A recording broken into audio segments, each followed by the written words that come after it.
Wooden binding looks best on archtop guitars, but it's really hard to bend the binding for the F-holes. I'd like to share with you my method for bending the binding from 70 thousandths maple and 20 thousandths Castello veneer.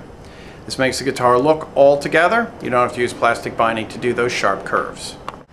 Now here are all the tools you need to bend maple into F-hole binding. The most important piece is this mold. I just made this using my F-hole cutter. I cut 1/2" maple and cut it in half, make one for each F-hole. You clamp it to the bench tight to bend. The first thing you need other than that is a pipe bender. This is in the Compiano book. I just made a smaller pipe using a piece of a lamp out of the hardware store. Every hardware store has them. Then you need a boiling water source. This is just my espresso cooker. It's a lot easier than hooking up the hot plate and everything.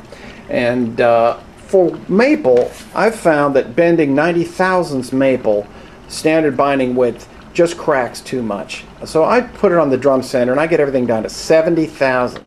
So here's the sequence. This is how we do it. We take our 70 thousandths piece of maple, about 6 inches long, you boil it for 90 seconds. Then you put it on the hot pipe with a metal backing strip to keep it from breaking, just like when you bend sides.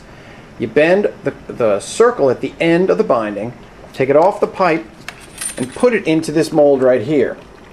Bend it into shape, hammer it in, and then hold it in place with these clamps. Let's see how it goes. You can tell the pipe is hot enough if water jumps off of it. See? It doesn't steam up, just jumps off.